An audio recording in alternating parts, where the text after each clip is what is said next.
मैं डॉक्टर सलोनी गुप्ता, स्त्री एवं प्रसूति रोग विशेषज्ञ, अभिषेक मेमोरियल अस्पताल में कार्यरत हूँ।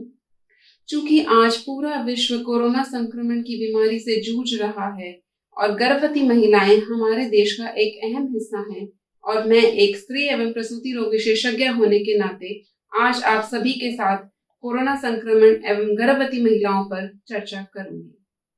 जो सबसे अधिक महिलाओं का क्वेश्चन होता है वह यह है कि क्या हम इस संक्रमित के दौर में प्रेगनेंसी प्लान कर सकते हैं या नहीं। तो जी हाँ, आप यह सब जान लें कि संक्रमण में कोविड पॉजिटिव होने का रिस्क प्रेगनेंसी में अत्यधिक नहीं होता है।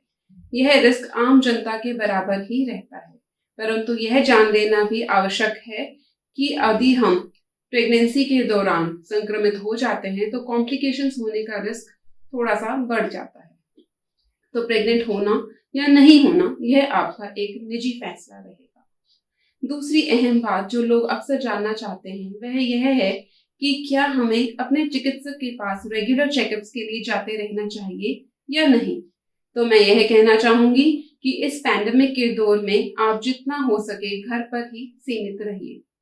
चिकित्सक के साथ आप अपना संपर्क ऑनलाइन कंसल्टेशन या फिर फोन के द्वारा बनाए रखें। घर पर ही रहकर आप अपना बीपी, वजन व बच्चे की मूवमेंट का ध्यान रखें। यदि आप प्रेगनेंसी में किसी और बीमारी जैसे कि हार्ट की दिक्कत या बीपी, शुगर की मरीज हैं तो आपको चिकित्सक के साथ संपर्क करके अस्पताल जाना होगा। कोई भी डेंजर साइन डेवलप होने पर, जैसे कि आपको पेन शुरू होने पर, पानी छूट जाने पर, ब्लीडिंग होने पर या फिर बच्चे की मूवमेंट ना महसूस होने पर अस्पताल जाना हो सकता है।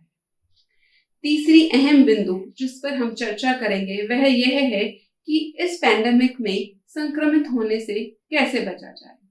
तो इसके लिए आपको बारी बारी अपने हाथों को धोते रहना पड़ेगा। अपना सोशल डिस्टेंसिंग यानी कि 2 गज की दूरी का पालन करना पड़ेगा और मास्क को नाक व मुंह दोनों पर पहनना पड़ेगा और जितना हो सके घर से बाहर मत निकलिए। जो नई चीज सामने आ रही है बचाव के तौर पे वह है वैक्सीनेशन। पर क्या गर्भवती महिलाएं वैक्सीन ले सकती हैं? तो फिलहाल के लिए नहीं। अभी तक गवर्नमेंट ऑफ इंडिया ने इसके लिए हामी नहीं दी है, परंतु इस पर रिसर्च जारी है और कोशिश है कि जल्द ही इसके लिए नई गाइडलाइंस आएंगी। इन सब सावधानियों के बावजूद यदि हम संक्रमित हो जाते हैं तो क्या करें? घबराइए नहीं।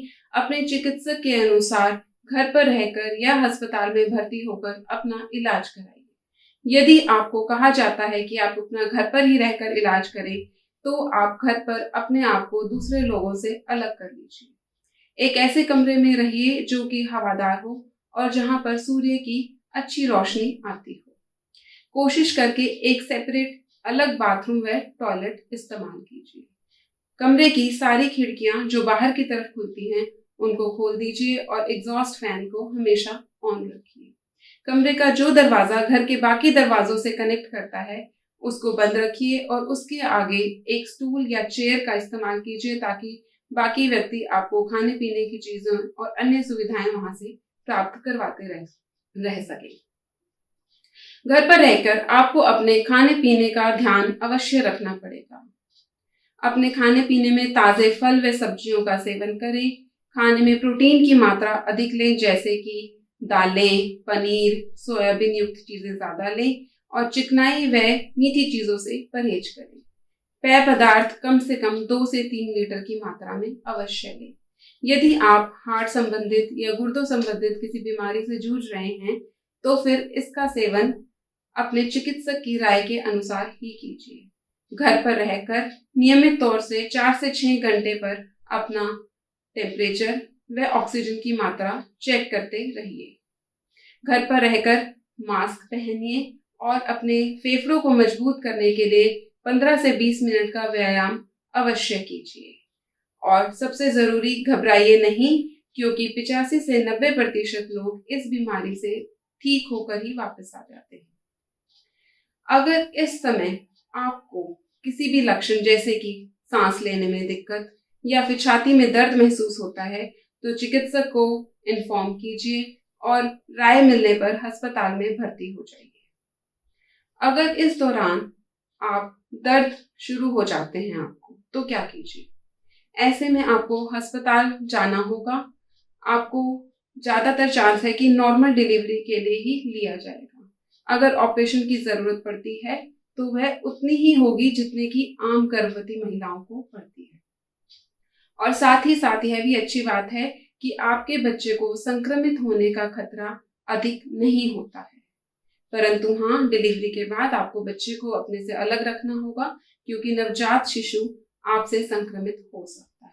पर इसका मतलब यह नहीं है कि आप बच्चे को स्तनपान न कराएं। आप उसको नियमित तौर से स्तनपान करा सकते हैं, परंतु आपको कुछ सावधानियों का ध्यान रखना होगा, जैसे कि दूध पिलाने से पहले आपको अपने हाथों को अच्छे से धोना पड़ेगा, अपने आसपास की चीजों को अच्छे से सैनिटाइज करना होगा, छाती को साफ करना होगा और मास्क पहनना होगा।